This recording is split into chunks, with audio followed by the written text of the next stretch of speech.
Dios quiere que usted tenga en el día de hoy una fe de quilates. Más de 4 décadas dedicadas a la evangelización del mundo. Yo le estoy diciendo estas palabras para que usted fundamente su fe en realidades, en estas realidades eternas. Su contribución a la literatura cristiana hace evidente su compromiso con el Señor de hacer discípulos y formar ministros. La oferta del Señor a nuestras vidas es que nuestra fe crezca. Que nuestra fe sea fortalecida. Escuchemos al doctor Díaz Pavón en Para que el mundo crea. Reciba la paz del Señor con mi saludo. Qué alegría poder saludarle nuevamente en otro programa de estos, Para que el mundo crea. La bendición de recibir su llamada y sus cartas nos anima mucho. Así que les exhorto a que continúen comunicándose con nosotros. Bienvenidos a este programa. Quiero orar porque la bendición del Señor le alcance de manera específica. Yo creo que el tema que estamos tratando en el día de hoy les va a bendecir, les va a edificar. Soy el pastor Díaz Pavón y me siento feliz de compartir con ustedes en esta hora. Vamos a comenzar hoy una serie que va a durar 2 programas. Son 2 partes de un sermón que prediqué recientemente y se llama Logrando lo imposible. Me parece que es tema que nos atañe a todos. ¿Quién no se ha enfrentado alguna vez a una de esas situaciones o circunstancias que llamamos imposible? No somos los únicos. A través de la historia, los hombres de Dios, y me parece que todos los seres humanos, en algún momento han tenido que enfrentar algo de eso. Los cristianos lo tienen que vivir continuamente, especialmente, obviamente, aquel que pone los ojos en el Señor y le pregunta a Dios, Dios, ¿qué tú quieres hacer conmigo? Porque aquella persona que decide recibir la vida como viene, esa persona tal vez no piensa mucho en lo imposible, pero aquellas personas que anhelan superarse, anhelan crecer, anhelan alcanzar el plan y el propósito de Dios para su vida, tiene que lidiar con imposibles. A veces miramos a nuestros hijos y decimos, es imposible. O el matrimonio y decimos, es imposible. Miramos el negocio, el trabajo, el ambiente en la oficina, en la fábrica. Es imposible. Hay cosas que creemos que no tienen solución. Pero cuando estamos en Cristo Jesús, sabemos que lo imposible se hace posible. El mensaje de hoy le va a bendecir. Si usted tiene una petición, una de esas imposibles, llame. Nuestro número es el 305-228-9697. Lo repito, 305-228-9697. Vamos al púlpito, escuchemos esta palabra y regreso para orar.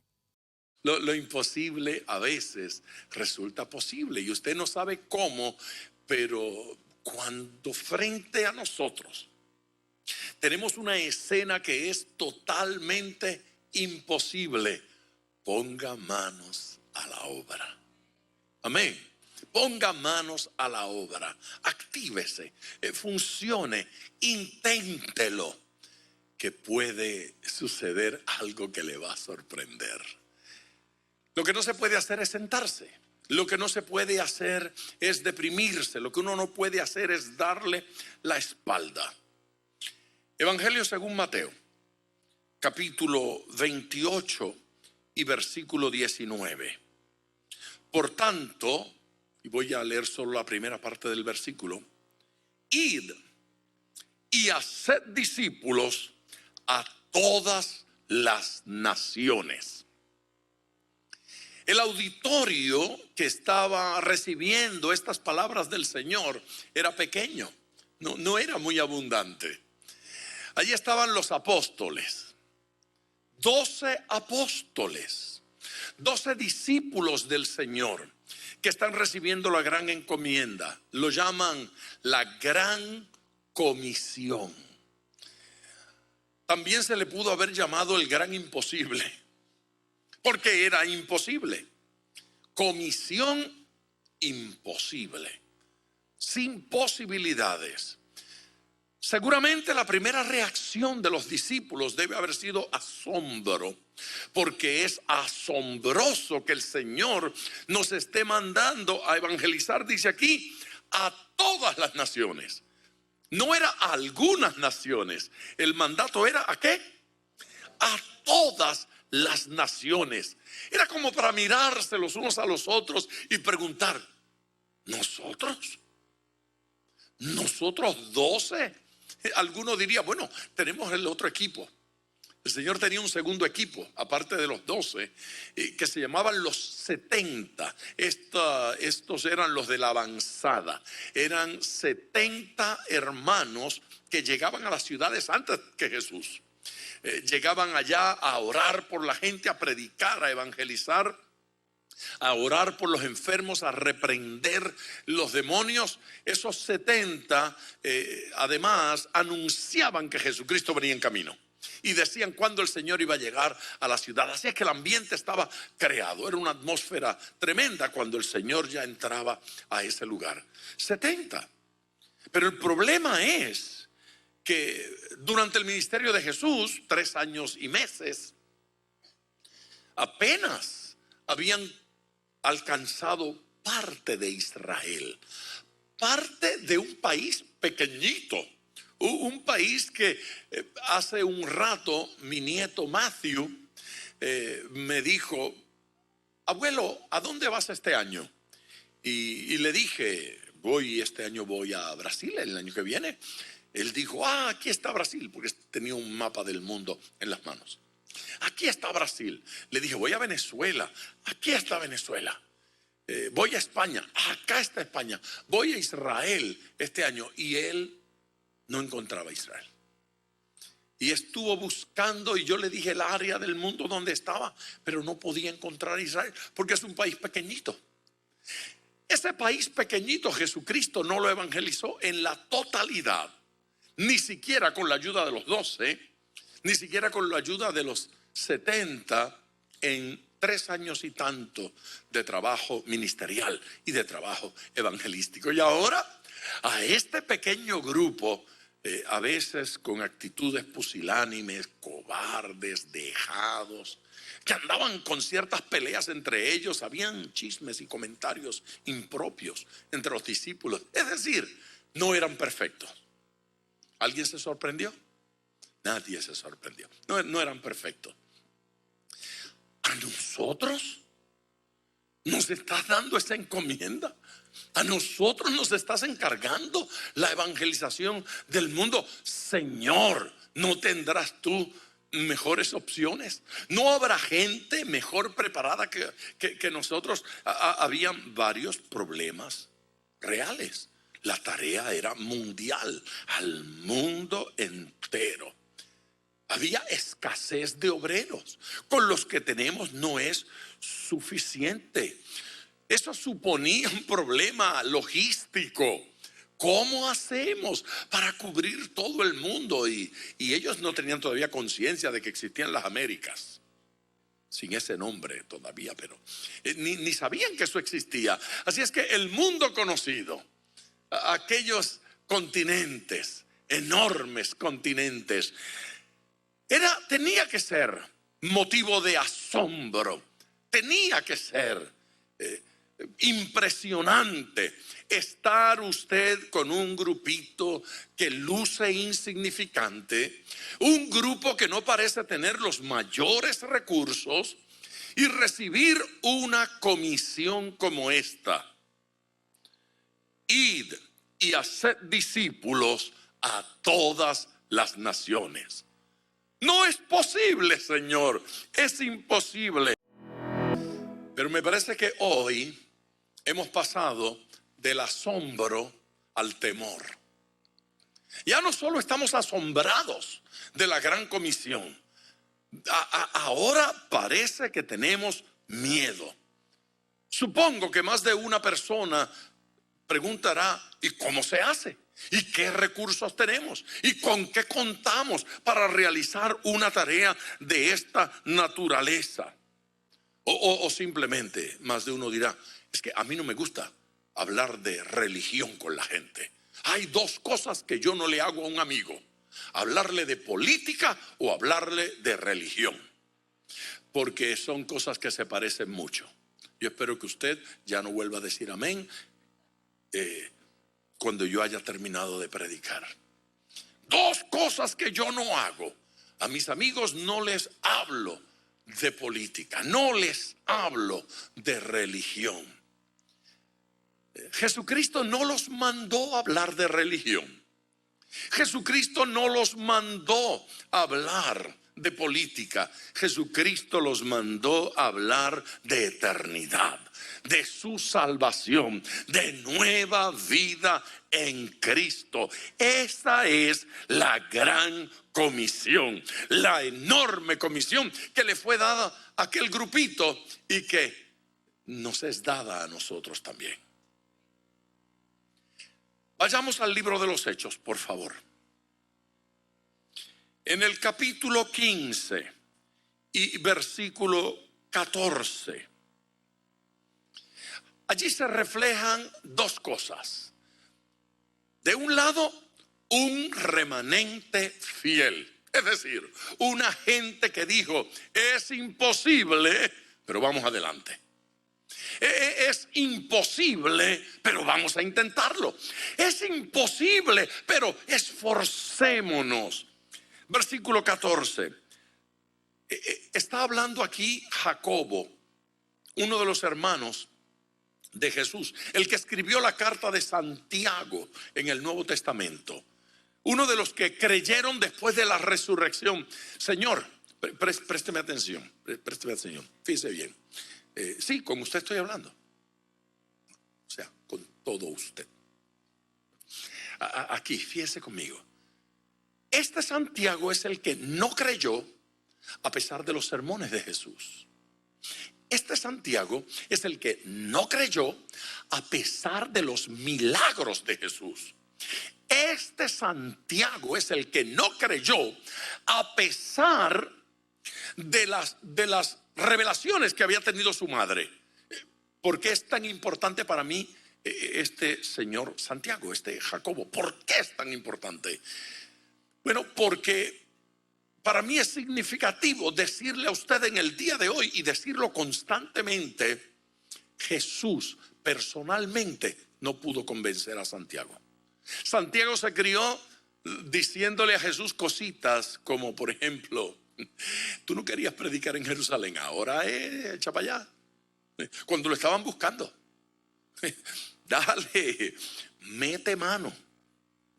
Si tú quieres ser conocido, ve a la gran fiesta y allí exponte y haz tus milagros allí. Santiago no creía en Jesús. Tal vez creía que era un buen hermano, pero no creía que Jesucristo era Dios. Los milagros de Jesús no convencieron a Santiago. Los sermones de Jesús no convencieron a Santiago. ¿Cuándo fue que Santiago creyó? Es importante esto para mí y lo digo con mucho énfasis. Toda mi vida lo he hecho. Porque Santiago no era fácil de convencer. Santiago no iba a decir gloria a Dios porque era su hermanito. Santiago no iba a decir está muy bien porque fue mamá quien tuvo la revelación. Santiago fue de los que dijo no, mira mamá, a ti te habló el ángel, pero el ángel conmigo no ha hablado, así que yo lo siento.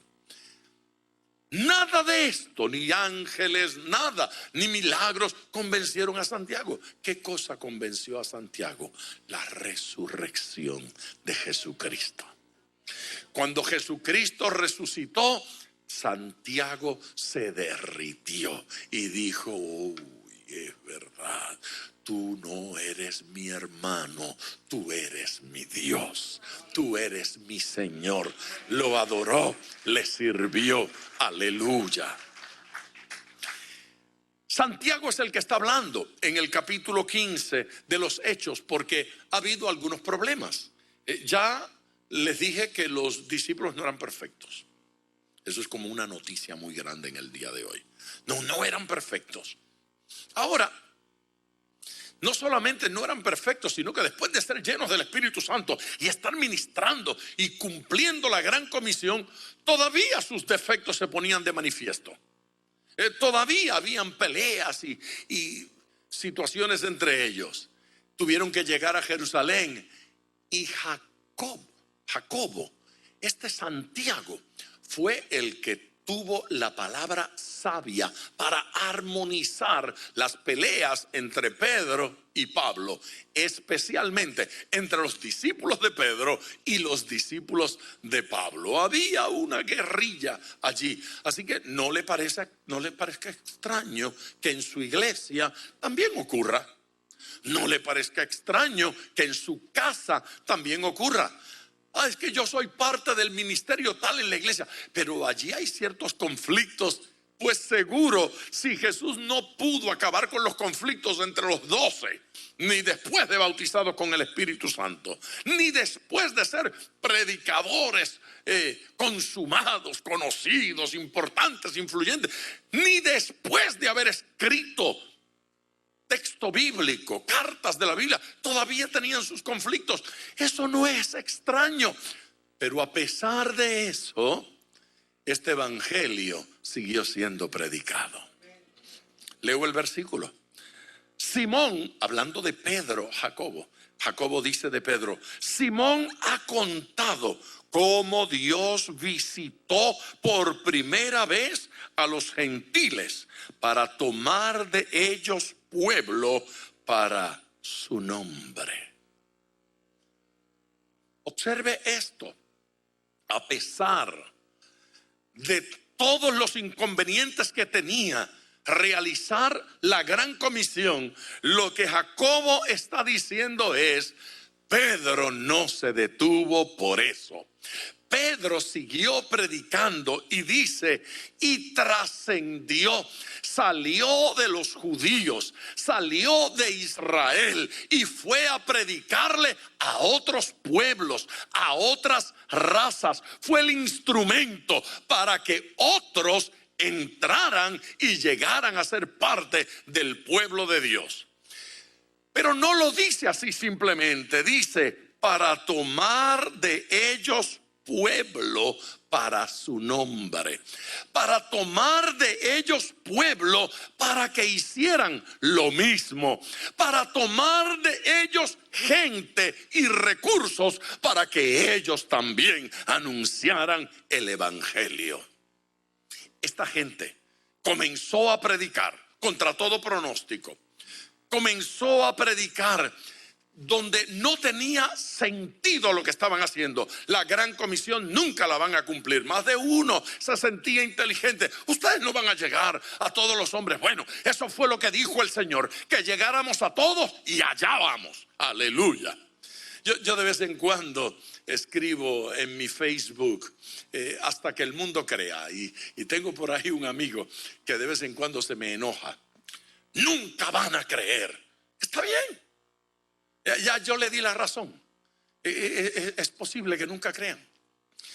Usted no va a alcanzar a todo el mundo. Está muy bien, hermano. Usted no ha leído el Apocalipsis. Lo he leído. Usted no se da cuenta que los pueblos se rebelan contra el Cristo. Sí, Señor, lo he visto. Y bueno, el Señor me dijo que predicara para que todos crean.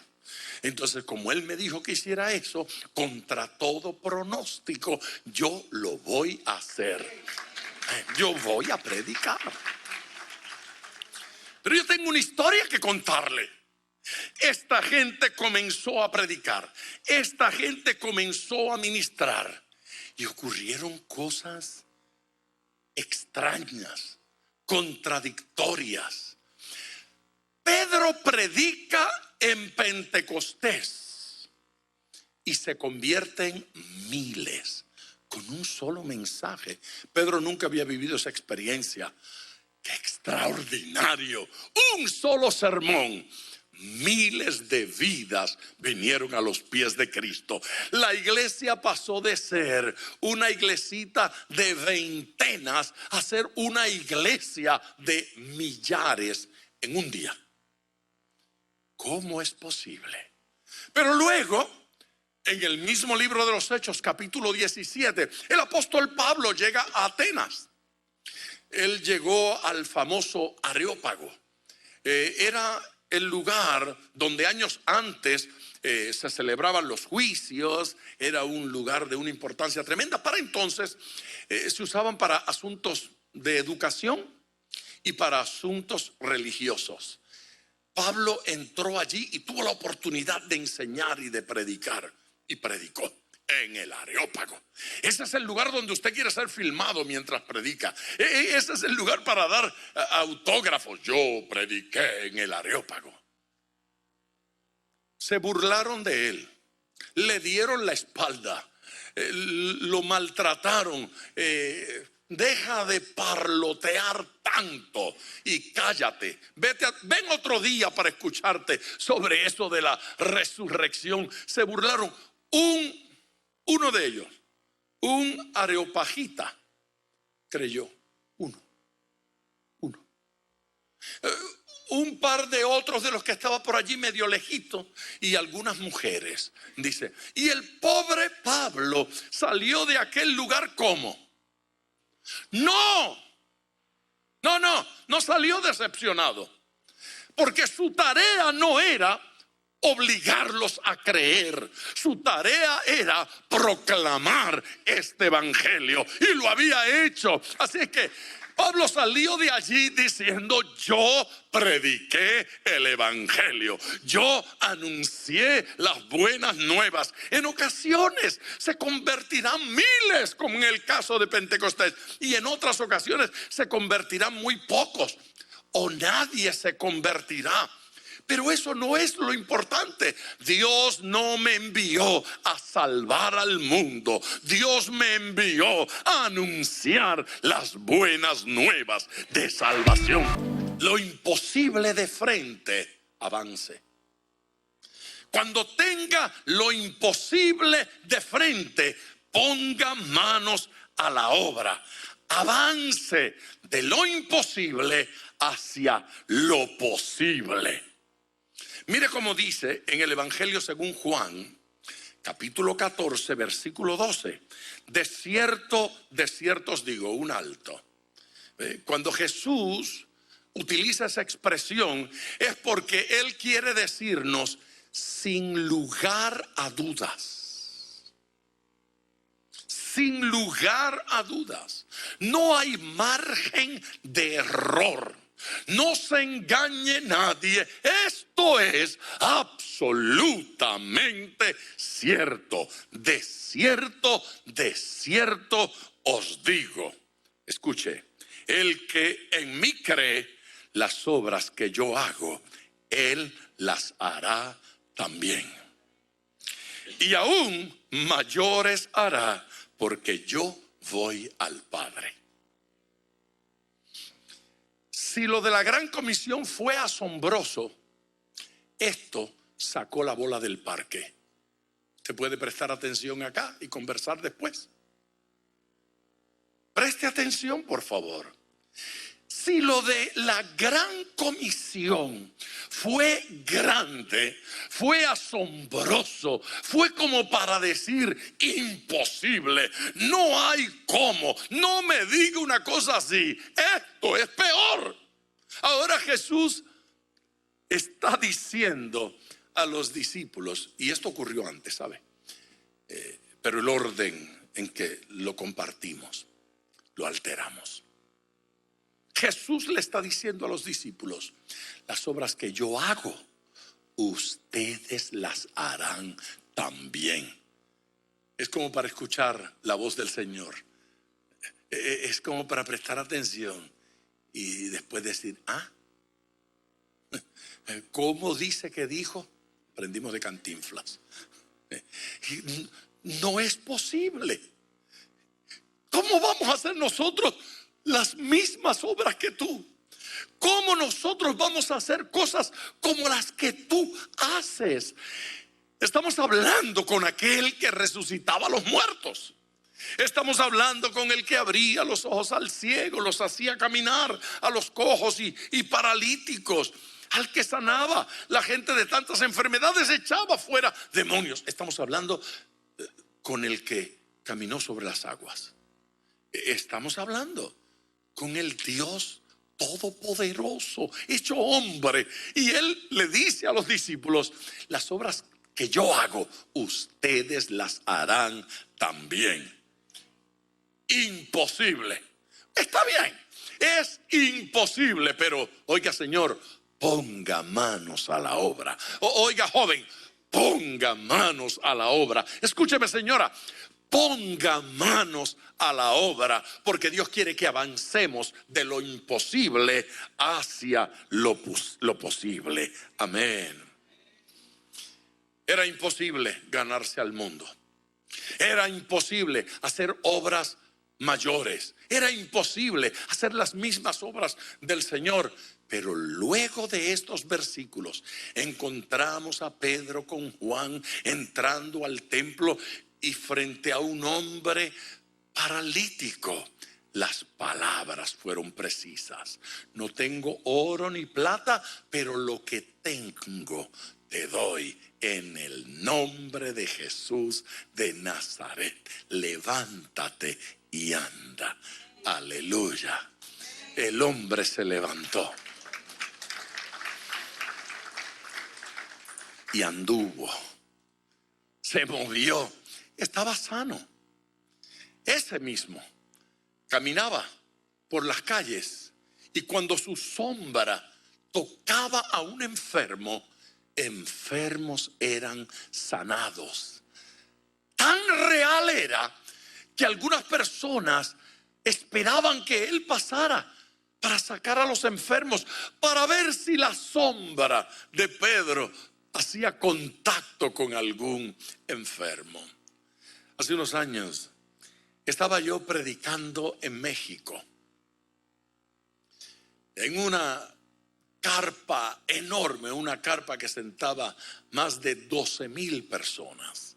Y la multitud rodeaba la carpa, porque bajo la carpa estaban aquellos 12,000 y todavía había miles que no habían podido entrar. Y Dios hizo tantos milagros. Y esa es una de esas noches, una persona vino y me dijo: ver todos estos milagros me hace recordar mi niñez. Cuando yo era niño habían cruzadas así. Y hubo un hombre que estuvo predicando en mi pueblito. Se llamaba David García. Y cuando dijo el nombre, captó mi atención. David García. Sí, un puertorriqueño como usted. Sí. ¿Lo conoció usted?, me preguntó. Claro, lo conocí. Prediqué en su entierro. Fui el predicador, la familia me llamó para predicar incluso en su entierro. Fuimos amigos por muchos años. Estuvo aquí en Capilla del Rey predicándonos hace unos años atrás, el anciano don David García. Me dijo: bueno, no sé si usted lo escuchó alguna vez contar un testimonio de un niño que le lanzaron sobre sus espaldas. Le dije: claro, ese fue uno de los testimonios clásicos. Un niñito afectado por el polio y las piernitas delgaditas y las rodillas hinchadas. Y la mamá había ido a la campaña, pero la multitud era tan grande que no pudo entrar. Entonces ella quedó esperándolo y supo dónde él se hospedaba, y cuando iba pasando por la acera corrió tras él, pero como no podía avanzar, casi le tuvo que lanzar el niño. Y cuando el niño hizo contacto con las espaldas de David García, el niño quedó sano.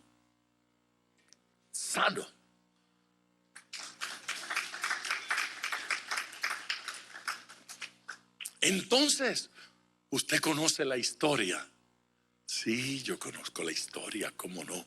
Me dijo: pero usted no conocía al niño. No, yo fui ese niño. Fui yo el niño que mi mamá lanzó contra las espaldas de don David García.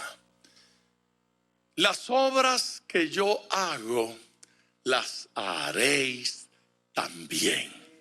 Gloria a Dios. Y Pedro lo vio. Y David García lo vio. Vio a Dios haciendo aquellas obras.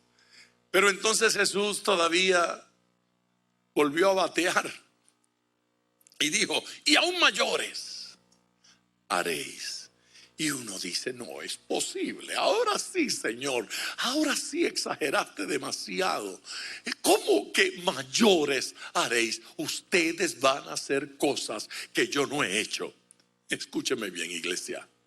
Antes de que aquella primera generación, antes de que aquella generación que estaba escuchando a Jesús diciendo: id y haced discípulos a todas las naciones y de predicar el evangelio a toda criatura, antes de que aquellos que escucharon lo imposible murieran, ya habían iglesias en todo el imperio romano.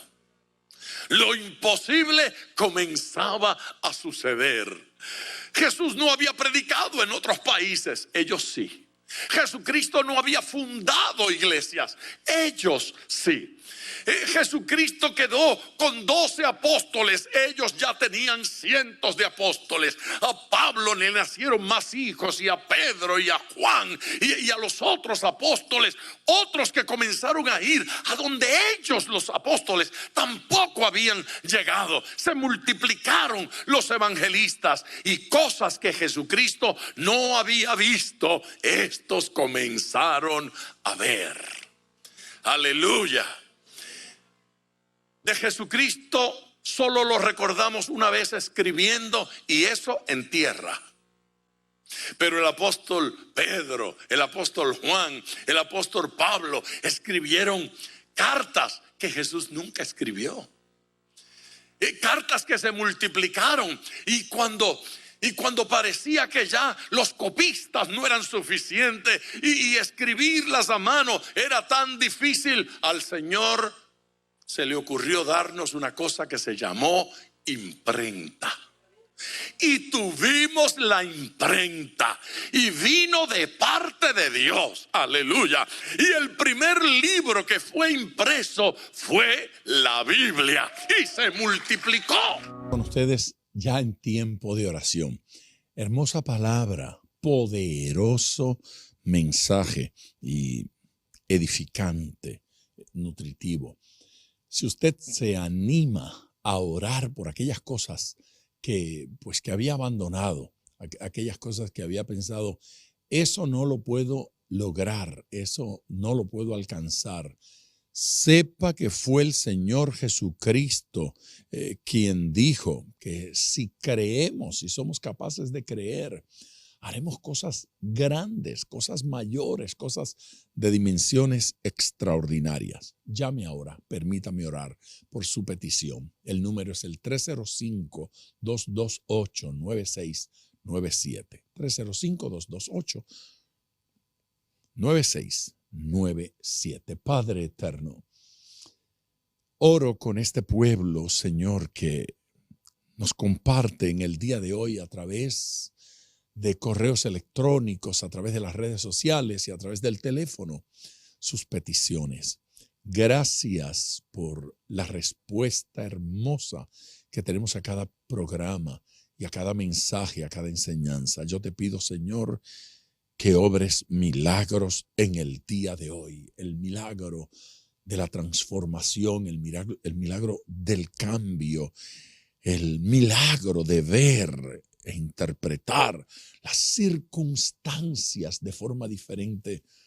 Yo te pido, Señor, que dado que has hablado a los corazones y a las conciencias en el día de hoy, que provoques el milagro de que las conciencias despierten a una relación contigo profunda, a una relación contigo íntima, a una relación personal contigo. Muestra tu gloria y tu misericordia en el día de hoy. En el nombre de Jesús, nuestro Señor. Amén. Gracias, mi gente, por acompañarnos en Para que el Mundo Crea. No olvide, mañana estaremos aquí, misma hora y misma emisora. Un abrazo. Hasta mañana. Gracias por sintonizar Para que el Mundo Crea con el Dr. Díaz Pavón. Nuestro ministerio desea brindarle acceso a este programa descargando gratuitamente la aplicación DPM Radio. Para oración, comuníquenos su necesidad llamando al 305-228-9697. 305-228-9697. O en las redes Facebook e Instagram bajo Díaz Pavón Ministries.